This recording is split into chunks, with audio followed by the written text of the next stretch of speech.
बिस्मिल्लाहिर्रहमानिर्रहीम। अस्सलाम वालेकुम नाज़रीन, प्रोग्राम आप देख रहे हैं 7 से 8 सना हाशमी के साथ। मुझे उम्मीद है कि आप तमाम लोग खैर खैरियत से होंगे। पाकिस्तान की सियासत में इस वक्त जो सबसे अहम बात हो रही है या जो सबसे अहम मसला लग रहा है वो ये लग रहा है कि शायद निगरां सेटअप में जो बातचीत हो रही है उसमें वजीर आजम का कुर्रा जो है वो किसके नाम निकलेगा, ये सबसे अहम बात है। उससे जाहिर है उससे आगे बढ़ें तो फिर सिंध की सतह फिर पंजाब में तो जाहिर है आपको पता है निगरां सेटअप मौजूद ही है। फिर बलूचिस्तान और केपी के अंदर भी एक जाहिर एक अलग अलग तरीके से हम देख रहे हैं कि हिस्से बखियों में बटा हुआ निगरां सेटअप है कहीं कहीं, लेकिन सिंध में वजीर आला के हवाले से भी काफ़ी बातचीत हो रही है। हमने अभी माजी तो बहुत कम था, लेकिन अब हमने देखा है कि जो इत्तेहादी थे वो तो इत्तेहादी थे, लेकिन जो हरीफ थे अब वो आजकल जो हैं मुलाकातें भी कर रहे हैं, बातें भी कर रहे हैं और अपने लोगों को नुमाइंदगी दिलवाने के लिए। सिंध असेंबली की अगर मैं बात करूं, जब अपोजिशन लीडर की बाज़गश्त हो रही थी तो हमने देखा कि MQM पाकिस्तान जिसके दर पर हमने देखा कि बहुत सारे लोग वोट मांगने के लिए वज़ीर आज़म के हवाले से MQM के दर पर आते थे, लेकिन MQM खुद चलकर जा पहुंची GDA के दर पर, और GDA के दर पर MQM क्या पहुंची, एक वबाल आ गया। और वबाल यूं आया कि खुद GDA के बहुत सारे लोगों ने कहा कि भाई ये MQM के साथ तो हमने कभी कोई इस तरह के मामलात रखे नहीं थे, ये MQM वालों के साथ मिलाकर नंबर कैसे हम पूरे कर दें और सिंध असेंबली में उनको अपोजिशन लीडर ले आए। लेकिन बहरहाल ये भी हो गया। आज हमने फहमीदा मिर्जा को सुनते हुए देखा असेंबली के अंदर कि उन्होंने ये कहा कि जो बिल हैं वो रात की तारीकी में भी लाए जाते हैं, दिन की रोशनी में भी लाए जाते हैं, बिल्डोज किए जाते हैं। मैं आपको यहाँ ये बताना ज़रूरी समझती हूँ कि 2 रोज़ के अंदर 1 नहीं 2 नहीं 3 नहीं 53 बिल्स जो हैं वो कौमी असेंबली में लाए भी गए, पास भी किए गए, मंजूर भी हो गए हैं। तो ये रातों रात हुकूमत को क्या जल्दी पड़ गई है? फहमीदा मिर्जा साहिबा की शिकायत भी क्या है और क्या मौजूदा हालात में GDA वाकई बहुत अहम रोल प्ले कर सकती है या नहीं? इंपॉर्टेंट शख्सियात हैं जिन्होंने मुझे आज ज्वाइन किया है। सबसे पहले टेलीफोन लाइन पर मेरे साथ मौजूद हैं पाकिस्तान की पहली स्पीकर, खातून स्पीकर MNA हैं GDA की, फहमीदा मिर्जा साहिबा। मैडम आपको वेलकम करती हूँ, बहुत बहुत शुक्रिया आपने वक्त दिया। और इस वक्त कराची स्टूडियो में मेरे साथ तशरीफ फरमा है एक और अपोजिशन लीडर खातून जो कि अभी ज़ाहिर अपोजिशन लीडर से असेंबली मुंतखब हुई है MQM पाकिस्तान से, राना अंसार साहिबा। मैडम आपको भी शुक्रिया कि आप तशरीफ लेकर आए। आपकी इजाज़त से ज़रा गुफ्तगू फहमीदा मिर्जा से करना शुरू करते हैं। फहमीदा मैडम, मैंने आपकी बहुत सारी चीज़ें सुनी है, मैं कुछ सियासी हवालों से बात करूंगी, लेकिन ये फरमाइएगा कि कौमी असेंबली में हमने आपको देखा, आप कह रही थी, बार बार इस बात का इजहार ख्याल कर रही थी कि ये बिल हमें कम से कम इसकी कॉपीज ही दे दें ताकि हम पढ़ लें क्या बिल क्या लेकर आ रहे हैं। क्या चल रहा है कौमी असेंबली के अंदर और हुकूमत आपको इतनी जल्दबाजी में क्यों दिखाई दे रही है? आपको लग रहा है कि जल्दबाजी कर रही है? जी बहुत शुक्रिया। मैं सबसे पहले तो राना अंसार साहिबा को मुबारक भी देना चाहूँगी, लीडर ऑफ द अपोजिशन। इनको पहली खातून leader of the opposition in Sindh assembly हैं और जिसे हमने कम से कम मैंने तो इसी उस पे कि ये खातून को किसी को बना रहे हैं तो इन्हें सपोर्ट करना चाहिए। और जहाँ तक बात है लेजिस्लेशन की, देखिए मेरा ये 5वां टेन्योर था असेंबली में, टेन्योर है, और मैंने कभी भी इतने टाइम में हमने देखा है बहुत दफा मेंबर्स को नहीं पता होता कि क्या बिल आ रहा है, पढ़ते नहीं है, वक्त से पहले होता नहीं है। और ऐसे भी हमने देखा कि उस वक्त भी पास बाज इम्पोर्टेंट बिल्स होते हैं जिनको उसी वक्त वो इंट्रोड्यूस करते हैं और उसी वक्त ही वो पास करा लेते हैं, लेकिन उसके लिए एक प्रोसीजर, एक कंसेंसस होती है, हाउस में होती है।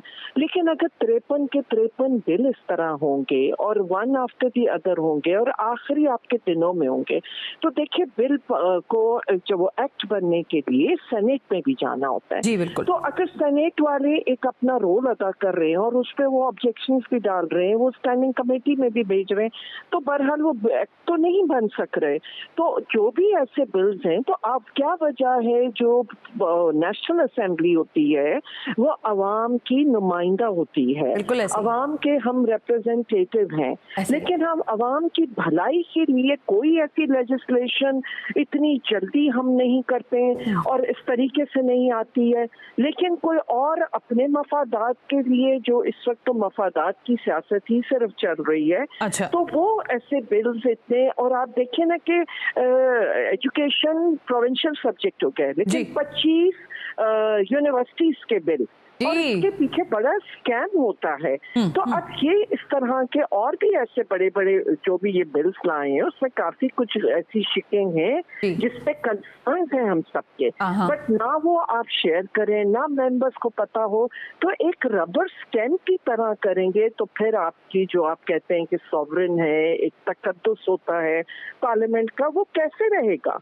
हर चीज का तकद्दुस और सॉवरेन तब होता है जब वो अपने रूल्स के तहत चलता है, किसी कोई ना कोई सिस्टम के कलामी की माफी के साथ फहमीदा मिर्जा साहबा रबर स्टैम्प की तरह चला रहे हैं। दुरुस्त हो गया, आपका मौक़िफ़ है। लेकिन मैडम ये भी कहा जाता है कि ये तो रिवायत ही हो गई है कौमी असेंबली की, जाती हुई हुकूमतें इसी तरह बुलडोज करती जाती हैं बिल्स और कवानीन को, और शायद उनमें से आपने बिल्कुल दुरुस्त कहा, तमाम मेंबरान को नहीं, मेरा ख्याल है हुकूमत के लोगों को भी नहीं पता होता कि वो कौन से बिल्स लेकर आ रहे हैं, लेकिन बुलडोज करने की रिवायत ऐसे ही रही है। आपके दौर में भी कुछ इसी तरह से बुलडोज किए गए थे क्या? नहीं जी, बिल्कुल इस तरह मैं तो इस बात को बिल्कुल एनकरेज नहीं करती थी। और जैसे मैंने कहा कि बाज़-औक़ात कोई एक आध बिल ऐसा आ जाता है कि जिसके ऊपर हुकूमत की ज़रूरत होती है, और वो ज़रूर हम कोशिश करते हैं कि स्पीकर का रोल होता है कि उसको फैसिलिटेट करें। लेकिन कोई एक बिल, कोई दो बिल, कोई आपको फौरन कोई ऐसी चीज़ें हैं कि जो आपने फाइनेंस के हवाले से करनी है, मतलब बहुत दहशतगर्दी का, लेकिन ये जिस तरह के अभी इन्होंने किए हैं, जिसमें मैंने बताया कि 25 अगर कोई यूनिवर्सिटीज के भाई उसको इतने जल्दी इस तरीके से करने की क्या जरूरत थी? इसके पीछे बड़े स्कैम्स होते हैं और यहाँ से पास करा रहे हैं आप। और मैं आई होप कि सेनेट के लेवल पे ऐसे जितने बिल्स हैं कि उसको नजरसानी हो, उसके ऊपर आप भेजिए स्टैंडिंग कमेटी में, और बिल्कुल ये इतनी नहीं होना चाहिए। अच्छा ज़रा अब आपको मालूम है फहमीदा मिर्जा साहबा कि अब तो बस 5 दिन की दूरी रह गई है, 9 अगस्त को असेंबलियां तहलील हो जाएंगी और उसके बाद निगरान वजीर आजम का नाम उससे पहले ही मेरा ख्याल है सामने आ जाएगा, पिछले आगे क्या कहा जा रहा है 1-2 रोज के अंदर।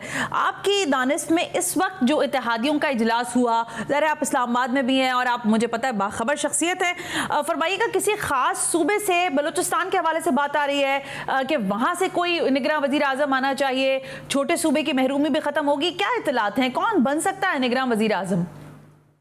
देखिए, मैं तो अफसोस मुझे आज इस बात का है कि आज लीडर ऑफ द अपोजिशन ने रखी थी मीटिंग अपने पास कि जिसमें सारी हमने कहा था कि जो अपोजिशन की बैठी हुई पार्टीज हैं, एक हम इस तरह की एक्सरसाइज तो कर लें कि थोड़ा सा कि आप सबसे डिस्कस कर लें, और हो सकता है कोई अच्छे नाम हमारे पास से ही आ जाए, वो फिर आगे जाहिर है वो तो ये प्राइम मिनिस्टर और लीडर ऑफ द अपोजिशन के बीच में ही फैसला होना है। लेकिन आप एक आता है कि जी आपने दूसरी पार्टीज को भी कॉन्फिडेंस में लिया, अगर लीडर ऑफ द हाउस जो हैं वो अपनी अलाइड पार्टीज को भी ले रहे हैं, औरों को भी ले रहे हैं कॉन्फिडेंस, तो उनको चाहिए कि अपोजिशन के भी होना चाहिए। और मेरी नजर में जो भी आए वो बिल्कुल एक इम्पार्शियल आए और इस वक्त के जो हमारे चैलेंजेस हैं उसको नजर में रखते आए। और मेरे ख्याल में इस वक्त कोई इकोनॉमिस्ट होने चाहिए, कोई इकोनॉमी के हवाले से, क्योंकि जब आपने वो शिक डाल ही ली है उसमें के इंटर्म केयरटेकर सेटअप में जब आपने डाला है कि आपके जो भी प्रोजेक्ट्स चल रहे हो और वो तो उनको वो आगे मतलब वो ले जा सकें, तो उस लिए फिर कोई उसी किस्म के आने चाहिए, एंड रादर देन कि आप कोई इम्पार्शियल ले आएंगे हो तो ज्यादा बेहतर होगा, आवाम को भी कॉन्फिडेंस आएगा और हम सबको कॉन्फिडेंस आएगा। फहमीदा मिर्जा साहब, मेरा ख्याल है इसका जवाब हाँ या ना में आप नहीं देंगे, लेकिन मैं फिर भी पूछ लेती हूँ, ये फरमाइएगा कि अपोजिशन लीडर की हैसियत से राजा रियाज साहब की शख्सियत पर आपको एतमाद है, आपकी जमात को एतमाद है? मैं राजा रियाज साहब से एक अच्छा मेरा पुराना वास्ता रहा है, मेरे कॉलीग रहे हैं, तो मैं उनको शख्सियत के हवाले तो वो नहीं कह सकती, लेकिन जब आप मीडिया पे आके ये बात कहते हैं मैंने उनसे टिकट लेके इलेक्शन करनी है नेक्स्ट, सबको ये बात मालूम है। और दूसरी चीज ये है कि आपने आज तक अभी आप देखिए कि 20 रुपए आपने पेट्रोल पे बढ़ा दिए, डीजल पे बढ़ा दिए, उस पर कोई आवाज हमने उनसे नहीं सुनी। अपोजिशन का एक रोल होता है, एक ओवरसाइट रोल होता है, वो अकाउंटेबिलिटी करते हैं और वो अवाम के आवाज, ये ऑपोजिशन लीडर अंदर खाने मिले हुए हुकूमत से, इस तरह कहा जा सकता है? जी, मैं यही समझती हूँ कि अगर उन्होंने आगे इलेक्शन भी उधर उसी प्लेटफॉर्म से करनी है तो उन्होंने जो भी पीएम ने कहना है उसको कर लेंगे। हालांकि ठीक है, जिसमें मुझे इस हवाले से नहीं है कि अगर पीएम की चॉइस का, लेकिन आपकी कुछ तो एक्सरसाइज होनी चाहिए, कोई ना कोई नाम तो होने चाहिए अपोजिशन की तरफ से। फिर इन द एंड जो भी दोनों का कंसेंसस हो जिस बात पे, तो वो हो जाए।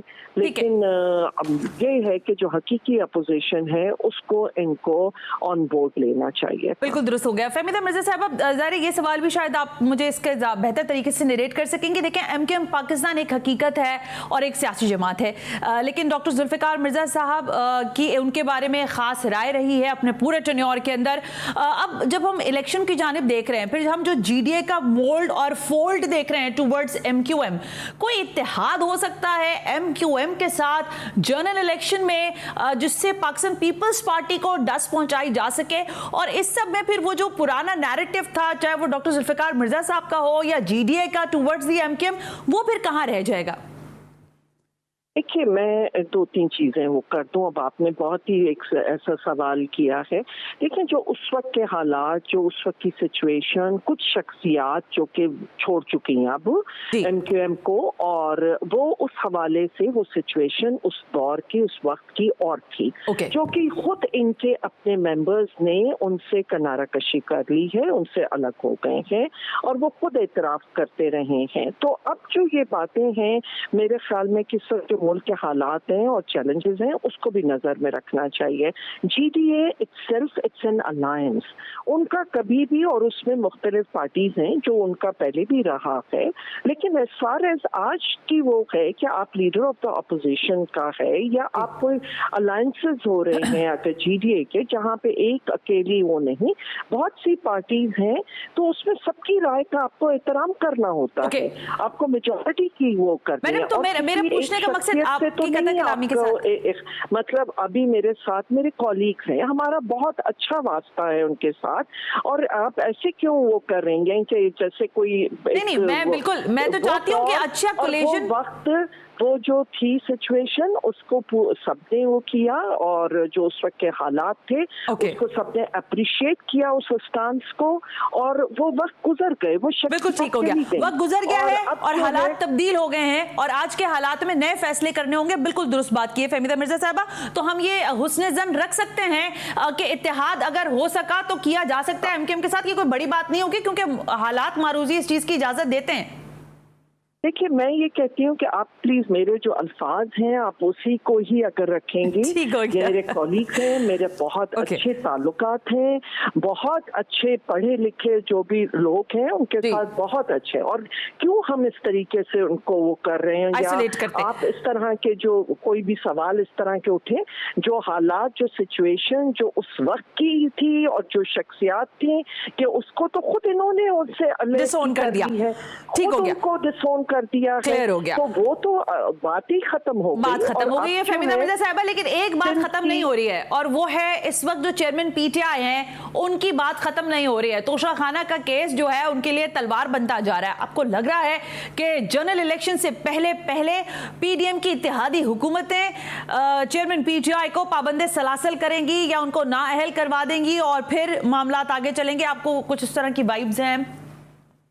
देखिए, मैं सबसे पहले तो ये कह दूं कि आज जो मुल्क के हालात हैं उसको सबसे पहले सबको नज़र में रखना चाहिए, और इस चीज़ से कि हमारे किसी से इख्तलाफ नहीं है, हमारा सबके जो भी पार्टीज बैठी हैं उन सबको साथ बैठ के फैसला करना पड़ेगा। एमक्यूएम में एक अर्बन की पार्टी है और एक हकीकत है, और जहाँ तक आपने उसकी बात की है पीटीआई के चेयरमैन के हवाले से, वो उनके जो भी मैटर्स हैं वो कोर्टों में है और कोर्टों से इंसाफ की उनको भी उम्मीदें हैं, लेकिन जो हालात हैं कि हम जो भी सब जुडिस मैटर्स हैं उसको मैं कहती हूँ कि आप लोगों को डिस्कस भी नहीं करना चाहिए।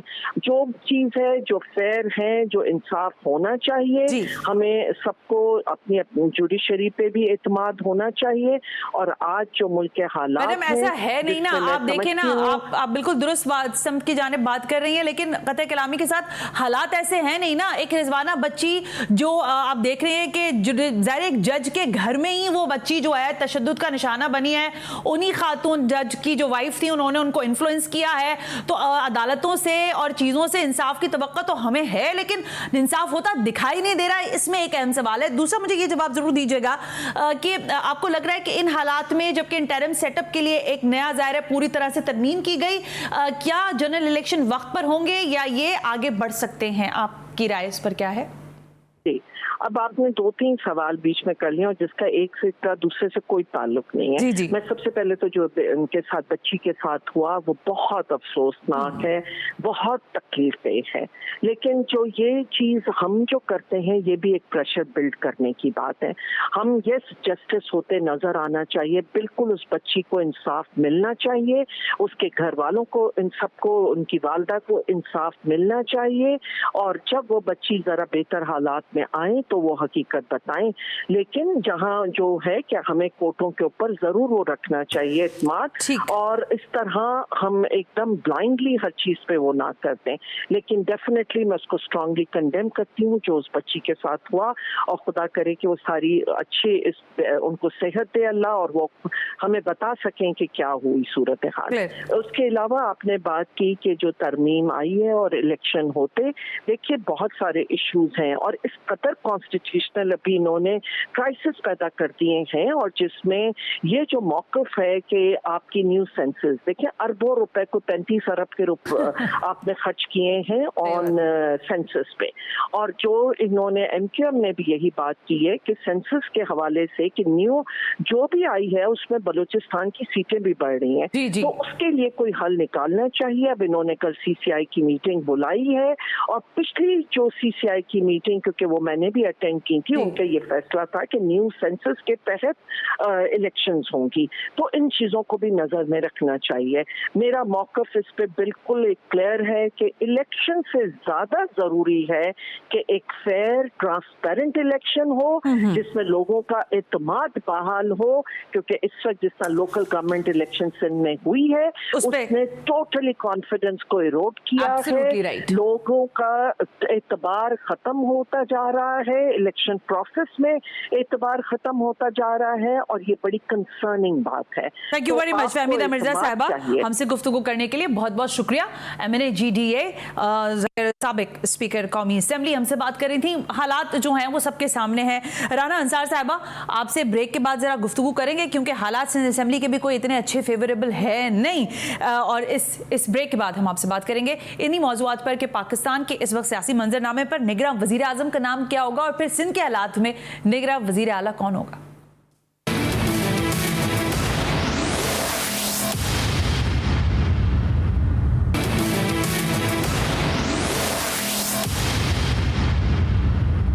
वेलकम बैक नाज़रीन, हम ब्रेक पर थे। इस वक्त मेरे साथ स्टूडियो में तशरीफ फरमा है राना अंसार साहिबा, सिंध असेंबली में अपोजिशन लीडर हैं, एमकेएम पाकिस्तान की रहनुमा। मैडम अगेन वेलकम करती हूँ आपको, थैंक यू वेरी मच। याज लतीफ़ पली जो रुकन है GDA के, वो हमारे से टेलीफोन लाइन पर हैं, लेकिन मैं ज़रा गुफ्तगू का आगाज़ राना अंसार साहिबा से करना चाहूँगी। राना अंसार साहिबा, मैंने अपने इब्तिदाइया में कहा कि जिस जमात के पास लोग उसके दर पर आकर वोट मांगते थे और बात करने के लिए होते थे कि भाई हमें 2 वोट दे दें, 10 वोट दे दें तो हम वज़ीर आज़म ले आए, आपको वोटों की ज़रूरत पड़ गई और आप GDA के दर तक जा पहुँचे, और आप बहरहाल अपोजिशन लीडर सिंध असेंबली के हैसियत से हमारे सामने भी आ गई। ये नौबत आई क्यों, वजह क्या बनी? क्या आप लोग कन्विंस नहीं कर सके पाकिस्तान तहरीक इंसाफ के लोगों को, जो आपके साथ अपोजिशन में एक बड़ी जमात थी असेंबली में? देखिए, सबसे पहले तो शुक्रिया सना, और मेन चीज़ ये है कि जब भी आपने बताया कि वो घर पर जाकर और वोट मांगना, सबसे पहले तो ये PTI के लीडर ऑफ अपोजिशन वहाँ मौजूद थे, लेकिन हालात और वक्त ने जो चीज़ें थी ना वो नज़र ही नहीं आए, बहुत अरसा गुजर गया। और PTI के उसके बाद ही जब हमारी जमात की तादाद, MQM पाकिस्तान की मेंबर्स की तादाद ज़्यादा थी, तो फिर वो हम समझ रहे थे कि इसमें हमारा रोल प्ले कर सकते हैं, हमारे लीडर ऑफ अपोजिशन ला सकते हैं, लेकिन चूंकि एक अकेले से तो कुछ नहीं होगा, तो हमें लामौला अपनी जितनी अपोजिशन जमातें हैं उनसे अब हमें राब्ते की ज़रूरत थी। और राब्ते के लिए हम जीडीए के बिल्कुल पास गए और जीडीए से कहा कि अगर हम सब मिलकर एक तब्दीली का जो लीडर ऑफ पोजीशन चेंज करने का वक्त आएगा तो आप वोट की जो है हमारे आप वोट हमें करेंगे, क्योंकि नंबर्स का सारा होता है कि ठीक हो गया कि जितने नंबर्स होते हैं इतना हमें अपने हाउस से वोट लेने होते हैं। और जीडीए के पास गए, जीडीए से मुशावरत हुई और मैं तो उन सबका शुक्रिया अदा करूंगी जिन्होंने मुझे वोट दिया, और उनका भी जो मुनर्रिफ अरकान थे पीटीआई के, उन्होंने भी मुझे वोट दिया और एक हाउस के अंदर एक तब्दीली का अमल जो था और बाकायदा ये तो बड़ी अप्रिशिएटेबल बात है कि खातून अपोजिशन लीडर जो है सिंध असेंबली में हमें नजर आई, ये तो नो डाउट बड़ा जबरदस्त है। लेकिन ये फरमाइएगा कि ये वो, मैंने अभी फहमीदा मिर्जा साहिबा से बात की तो उन्होंने कहा अब तो हालात बदल गए, शख्सियात बदल गई, रवैये बदल गए हैं। ये वही जीडीए है जो मुस्तकिल बुनियादों पर एमके पाकिस्तान या एमक्यूएम के हवाले से भी अगर बात करें तो वो लान तान करती रही है। फिर आज के हालात में आपको भी यही लगता है कि वक्त का तकाजा ये है कि सब साथ ही चलो, मतलब सब पूरा काफिला एक साथ ही चले? नहीं देखिए सर, ये हम जब अभी सिंध असेंबली की में हैं और उससे पहले जब हम वहाँ मौजूद थे तो हमारा इतिहाद जीडीए के साथ रहा है जी। हम उनके साथ हमारी और उनकी कोalition मतलब चाहे वो इलेक्शन की सूरत में हो और चाहे असेंबली के अंदर हो, तो हम सब एक ज्वाइंट अपोजिशन हमारी मौजूद थी। और देखिए वही बात है कि अभी फहमीदा मिर्जा साहिबा ने बात करी कि क्या वजह थी और क्यों ये चीज़ें, तो देखिए वो एक चैप्टर था जो वो चैप्टर उन्होंने बिल्कुल इस पर बात कर ली है। लेकिन मसला ये है कि अभी आगे इलेक्शन आ रहे हैं। अभी तो आपका जनरल इलेक्शन के लिए जीडीए के साथ इत्तेहाद हो सकता है क्योंकि आपको पाकिस्तान पीपल्स पार्टी को भी टफ टाइम देना है? बिल्कुल बिल्कुल, क्यों देखें हमारा सिर्फ ये लीडर और पोजीशन तक ही मामला नहीं था। अच्छा। हम तो ये चाह रहे हैं कि बाकायदा एमक्यूएम पाकिस्तान, क्योंकि आपको पता है कुछ शहरी इलाकों को पूरे रिप्रेजेंट कर रही हो, हैदराबाद, कराची, ये देखिए बहुत नवाबशाह दीगर, हम भी ये चाहते हैं कि आगे पूरा एक अलायंस बने और अलायंस बनने के बाद पूरा इलेक्शन में भरपूर तैयारी के साथ उतरे, क्योंकि देखें अब सिंध तो पूरा एक महरूम बहुत सारी चीजों से आपने पाकिस्तान पीपल्स पार्टी को टफ टाइम देने की सोच रखी हुई है। देखिए हमारे तो बिल्कुल यही है कि हमने मिलकर और उसमें हम कदम करेंगे जीडीए को कि आप भी हमारे साथ ही चले, इनको अगर टफ टाइम देना है तो आपको हमारे हमरकाब होना पड़ेगा। हमारे साथ हैं और हम सब साथ निकल अपना, मैं ये साथ हैं या नहीं मैं इस पर आती हूँ। अयाज लतीफ पलीजो साहब ने इस पर बड़ी आवाज उठाई है, वो कह रहे हैं किसको दे दिया वोट, क्यों दे दिया? मैं जरा पूछती हूँ अयाज लतीफ पलीजो साहब से। लेकिन ये फरमाइएगा कि इस वक्त राना साहबा आपकी हैसियत और अहमियत बहुत बढ़ गई है, गो के असेंबली बस अब जारी है और तब जारी है, ज़ाहिर 4-5 रोज ही रह गए। आपसे करना है मशावरत, लेकर आना है वजीर आला सिंध का। क्या नाम डिस्कस हुए हैं अभी तक? आपसे कोई बात भी हुई है या नहीं हुई है? देखें सबसे पहली बात तो कि मेरी अभी सिंध गवर्नमेंट ने मेरे से कोई मुशावरत का अमल अभी ऑन बोर्ड ही नहीं लिया आपको अभी तक? ऑन बोर्ड ही नहीं लिया, जबकि पता है कि सारा सेटअप के लिए एक अपोजिशन लीडर का एक बड़ा रोल है। ठीक है। और रही आप नामों की बात, तो हमारा कल बाकायदा हम आपने भी देखा होगा कि हम जीडीए के पास हम गए थे। वो एक तो शुक्रिया अदा करने के, उन्होंने हमें बहुत, पीर बगारा साहब ने बड़ा सपोर्ट किया है और दीगर, और आज भी दीगर जमातों के साथ भी हम चाह रहे हैं कि सब मिलकर एक जो भी निगरान सेटअप लेकर आएंगे, जो निगरान सेटअप ऐसा हो जो गैर सियासी हो और गैर सियासी के साथ साथ इस तरह के जो लोग फिर जो फ्री एंड फेयर इलेक्शन को इनेकाद करें। एक शफाफ जब इलेक्शन नहीं होगा। अब आप आई हैं तो कोई खबर तो दे के जाए ना, 3-4 कोई नाम आप लोगों के जहन में हो, कोर कमेटी राब्ता कमेटी के पास हो कि भाई ये 4 नाम है, सूबाई वजीर इत्तलात इसको लगा देंगे, अगर हमारे पास से पूछा गया तो ये 3 नाम है हमारे पास, और वजीर आला के लिए पूछा गया तो ये 3 नाम है, हम बता देंगे। बिल्कुल सना, ये मुशावरत का कल अमल है। अच्छा, कल मुशावरत होगी? अभी मुशावरत है नहीं, कल मुशावरत जीडीए का वफ्द आएगा एमक्यूएम पाकिस्तान के, उनके साथ मिलकर बाकायदा, क्योंकि ये है कि वो भी हमारे साथ शामिल है, तो मिलकर अच्छी बात ये एक ऑपोजिशन लीडर का अपना भी एक पोस्चर होता है जो वो शो कर रही है राना साहबा कि हम अकेले कौन होते हैं जी, हम बाकी सारी ऑपोजिशन को भी साथ मिलाएंगे, उनके अजहान भी होंगे और फिर नाम डिस्क्लोज किया जाएगा। अयाज लतीफ पलीजो साहब, इतनी अच्छी ऑपोजिशन लीडर से असेंबली में आपको मिली है, आपको बहुत बहुत मुबारक हो। सबसे पहले तो खातून ऑपोजिशन लीडर को आपने भी सपोर्ट किया अपने वोट के जरिए, लेकिन आपने फिर अगले लम्हे ये कह दिया कि ये एमक्यूएम को सपोर्ट करने की क्या जरूरत थी, क्यों कहा आपने और इसकी वजह क्या थी? तना, सबसे पहले तो बुनियादी बात यह है कि अंसार हमारे बहुत अच्छे दोस्त थे और बहुत लीडिंग जर्नलिस्ट थे, इसलिए पर्सनल कोई बात नहीं है हमारे यहाँ में, तो we have high regards for Ansar. और कोई खातून किसी अहम मर्तबे पे आए वो पूरे पाकिस्तान के लिए खुशाइंद बात है। अभी सुप्रीम कोर्ट में हमारी 2 जजेस आई हैं, हमें उनकी बड़ी खुशी है। और अपोजिशन लीडर राना लियाकत अली खान साहिबा रही सिंध में, स्पीकर रही फहमीदा साहिबा। खवातीन होनी चाहिए और यकसा मौके होने चाहिए। अब तीसरी बात यह है कि जीडीए के बारे में जब मैंने ये राय का इजहार किया था, उस वक्त जीडीए की 5 कंपोनेंट पार्टीज हैं और 5 पार्टीज से मशावरत होनी थी, मगर वो कुछ असबाब थे, दोस्त शायद कांटेक्ट नहीं कर सके या इमरजेंसी में उनको मिलना पड़ गया, डॉक्टर सफदर अब्बासी को, सरदार रहीम साहब को।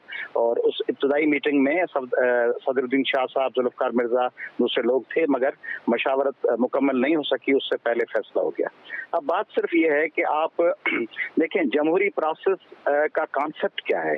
जमहूरियत का कॉन्सेप्ट है कि कुछ लोग इक़्तिदार में होते हैं, कुछ अपोजिशन में होते हैं। जो अपोजिशन में होते हैं वो इक़्तिदार वाले लोगों पे नजर रखते हैं कि क्या अवाम के मफादात की तर्जुमानी हो रही है।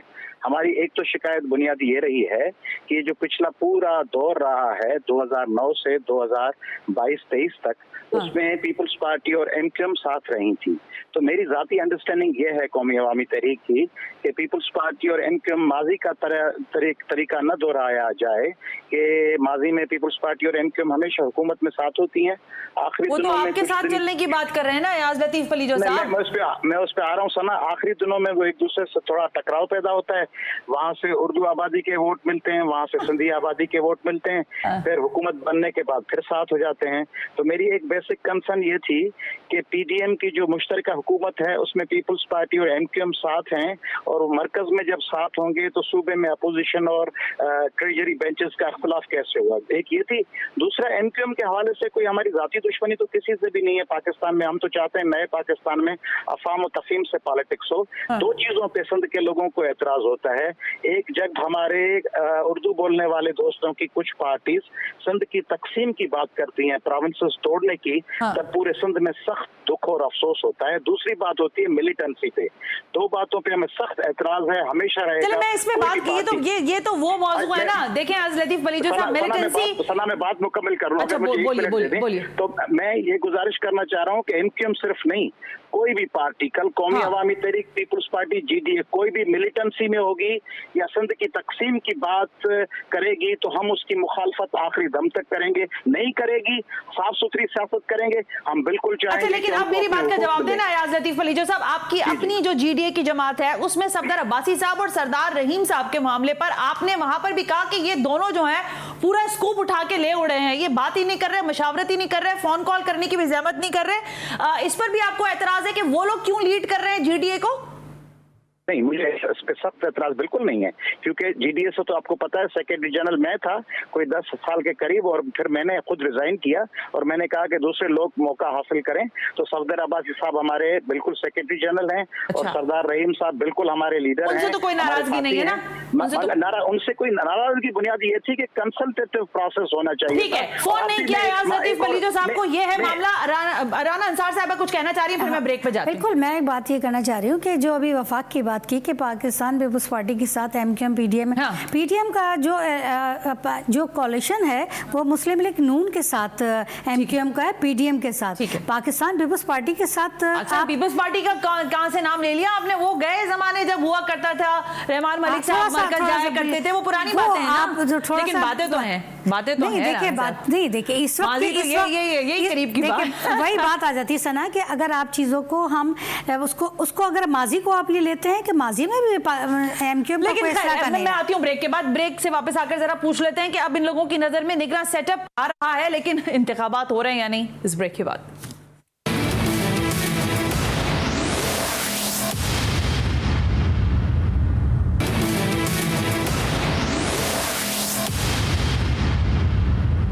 वेलकम बैक नाज़रीन, हम ब्रेक पर थे। इंपॉर्टेंट शख्सियत मेरे साथ मौजूद हैं। राना अंसार साहिबा ऑपोजिशन है सिंध असेंबली के अंदर, ऑपोजिशन लीडर हैं, और एयाज लतीफ पलीजो साहब भी। राना अंसार साहिबा, मैं गुफ्तगू तो कुछ और करना चाह रही थी, लेकिन एयाज लतीफ पलीजो साहब ने 2 नुकात पे बात की है। वो कह रहे MKM के हमारे जो साथी हैं, माजी की तो आपने बात की ब्रेक से पहले, लेकिन वो कह रहे हैं ये दो चीज़ों पर बात करते हैं। एक तो सिंध की तकसीम पर बात करते हैं जिसका मकसद है कि सूबे की आवाज़।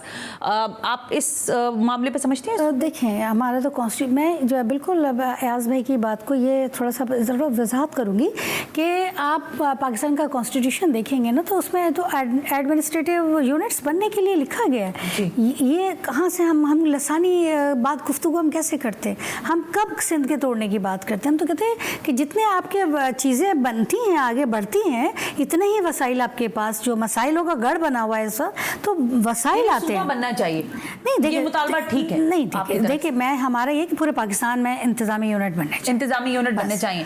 जितने ज्यादा बनेंगे इतने आपका NFC अवार्ड में भी इजाफा होगा। देखिए यानी कि आपकी वो दलील अपनी जगह मौजूद है जो कि MKM पाकिस्तान की हमेशा से है। आप फरमाइएगा अयाज लतीफ पलीजो साहब, अब आप उस जमात को सपोर्ट कर रहे हैं जो कि इंतजामी बुनियादों पर कहती है कि इंतजामी यूनिट्स बनने चाहिए ताकि वसाइल की सही तरीके से तकसीम हो सके। इसीलिए मैं बात सना कह चुका हूं पहले से ही कि कौमी अवामी तहरीक को शदीद रिजर्वेशन हैं। अच्छा, कोई इस किस्म की बात नहीं होनी चाहिए। एक बात, दूसरी बात सना, अभी आपको पता नहीं, इल्म में शायद यकीनन होगा कि कल CCI का इजलास हो रहा है। जी। और सिंध के सेंसस की सही रिजल्ट इनकॉर्पोरेट नहीं हो रही। क्या हमारी सिंध असेंबली की अपोजिशन लीडर की कल परसों आज कोई प्रेस कॉन्फ्रेंस हुई है कि सिंध को सही तौर पे गिना जाए? एक बात। दूसरी बात सना, अहम दूसरी बात यह है कि क्या हमारी सिंध असेंबली की रुकन ने इस पे कोई बात की है कि भाई सिंध में इलीगल इमिग्रेंट्स ना आए? क्या सिंध असेंबली की मेंबर ने ये तो बहुत ही ये तो लेजिस्लेटिव, मेरी अर्ज सुन ले जी मेरी अर्ज सुन ले। मैं ये कह रहा हूँ कि सिंध असेंबली के जो लीडर है उसको तो तमाम चीजों का लीडर बनना पड़ेगा ना। और नहीं वो बन रही, मैं उनसे जवाब ले लेती हूँ, लेकिन मेरा सवाल बड़ा छोटा सा है क्योंकि वक्त बहुत कम रह गया। अगर मैं इनका जो जवाब दे दूं, मैं उसको जवाब दे दूं आपको। बिल्कुल सही सवाल है आपका। सिंध के और पाकिस्तान में किसी एडमिनिस्ट्रेटिव यूनिट के नाम पर सिंध को तकसीम करने की जो भी बात करेगा, कौमी अवामी तहरीक उसकी मुखालफत करेगी। कौमी अवामी तहरीक मुखालफत करेगी इंतजामी यूनिट के ऊपर। सना बिल्कुल बात कर रहे हैं, हमने कोई इस तरह की गुफ्तगू नहीं की है ना, हमारे हम कोई चाहते हैं, तो यही होता है। नहीं देखिए, मुतालबे की बात सिर्फ आप पूरे पाकिस्तान की बात करें, हमने सिंध की जोसेफ भाई ने भी बात करी। हमारा मकसद ये नहीं है कि जी सूबा जो है वो हमारा मुतालबा है, बिल्कुल भी नहीं है। इस तरह की कोई मुस्तफा कमाल साहब जो कि सीनियर डिप्टी कन्वीनर है, वो अपनी हर प्रेस कॉन्फ्रेंस में कहते हैं कि जब ये सूबा बनेगा भाई, वो कहते हैं हमारे बाप का है ये शहर। मेरे प्रोग्राम में कह के गए। देखें वो अभी आप देखें, आप मुस्तफा भाई की बात करें, सेनेट के डिप्टी स्पीकर ने, सेनेट में आपने देखा होगा कि उन्होंने इस तरह की गुफ्तगू की।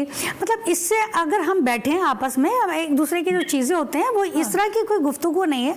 भाई ने बात करी कि हम सेंसस पे, आप ये देखिए कि 7 अप्रैल के बाद से सेंसस पे जितना काम सब लोग कर रहे हैं, हम ये कब कह रहे हैं कि यहाँ की आबादी को जो है कम कर दिया जाए और जो है दूसरी आबादी को आप इंसाफ करें। आप देखेंगे कि जो कराची है और उसकी आबादी आप भी समझ रहे होंगे, रोड पर जाते होंगे, सड़कें हैं, रोड। खालिद मकबूल सिद्दीकी साहब ने कहा कि 3 करोड़ से नीचे से हम इस पर मानेंगे नहीं, तो 3 करोड़ ही फिगर आएगा फिर। देखें आपने देखा, उससे कम आया तो देखें 7 अप्रैल से और अब तक के जितना मुकदमा लड़ा गया, जितनी भी मीटिंग्स हुई, पूरी खालिद मकबूल भाई वजीर आजम से भी मिले, जाके अपने मुकदमे को वो किया। कहाँ थी 1 करोड़ 35 लाख की आबादी और कहाँ वो बढ़ गई? मैं तकरार के साथ सवाल करना चाहूंगी, अगर 3 करोड़ से कम आबादी हुई तो फिर क्या करेंगे? देखिए अभी कल CCI की मीटिंग है, हम भी इस पर ही हैं कि हमारा मुतालबा यही है कि CCI की मीटिंग की इंपॉर्टेंस बढ़ गई है। 3 करोड़ हमारा था कि मर्दमशुमारी, कराची की मर्दमशुमारी हो, हमारे लिए पूरा सिंध अहमियत रखता है। लेकिन चले सबको देखें, हमारी अपनी ही ऑपोजिशन लीडर बन गई हैं तो आपको बुलाते रहेंगे। अयाज लतीफ पलीजो साहब आपको भी जहमत देते रहेंगे और ये जो इंतजामी यूनिट्स के मामला है इस पर किसी रोज बहस करते हैं। आज के प्रोग्राम के लिए बहुत बहुत शुक्रिया अयाज लतीफ पलीजो साहब, राना अंसार साहबा, फहमीदा मिर्जा साहब। आज के प्रोग्राम में हाशमी को इजाजत दीजिए। अल्लाह हाफिज।